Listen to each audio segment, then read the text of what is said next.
I'm Marty Lane. I'm a member of Theology and Cigars. I've been a member for about 7 years, and it's once a month on the first Tuesday of every month. And there's about 8 to 10 men that are very active with it, and it rotates each month with a different man hosting the group, picking a topic. Like I'm next Tuesday, and it's the woke philosophy I chose as our subject matter. Anyway, this is sort of what we do. I also like some cigars, so it's sort of fun to smoke cigars a little bit and also drink beer, at least one beer. So I'm having a good time for 7 years, and I think the group has been growing since about 1995 at St. Edward Parish. And I welcome any man, young or old, I'm 77, to join this group and enjoy these Tuesday nights with other men in Theology and Cigars. The quote that kind of captures what we're focused on is from Fulton Sheen, and he said at one time, "There are not 100 people in the United States who hate the Catholic Church, but there are millions who hate what they wrongly perceive the Catholic Church to be." And I see this group as sort of helping men in the parish defend the faith, understand the faith.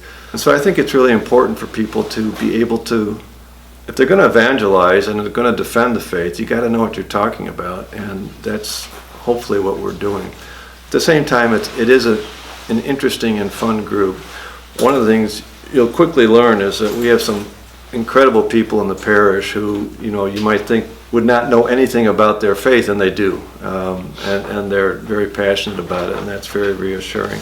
The other thing I'd mention is we don't have many younger members, and I think younger men in the parish are really kind of missing the boat in the sense that a lot of the people who are coming regularly have been there, done that. They've raised their families, they know what kind of works, what doesn't work. We've all faced the challenge of kids falling away from the faith.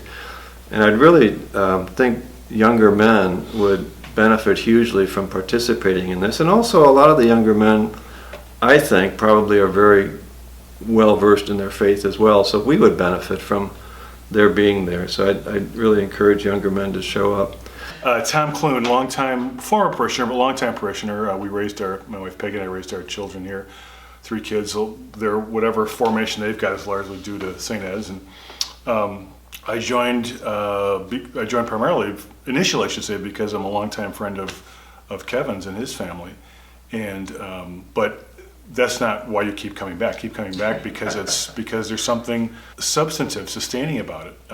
We don't always get to talk about our faith. It's important that we men, we women, whoever, whatever group we're talking about, associate with like-minded people. And we go to church. We don't always think enough or talk enough about what we do. And we're not, as Catholics, we don't study the Bible.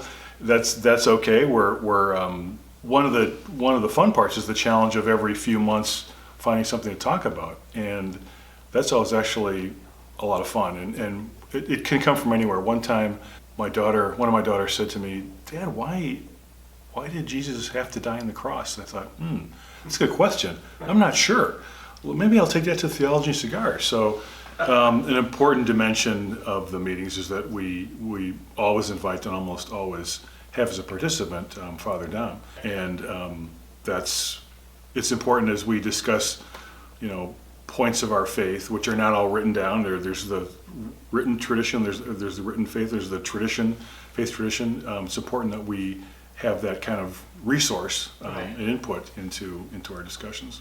Although some of the discussions can get a little bit heated, and people challenge each other, but I think in good faith, and I don't know, I don't go home angry every time, maybe a few times, but I don't go home angry every time. I have in the past sometimes, but in general, I love the group, and these are good, holy men, and it's fun. That's what I think,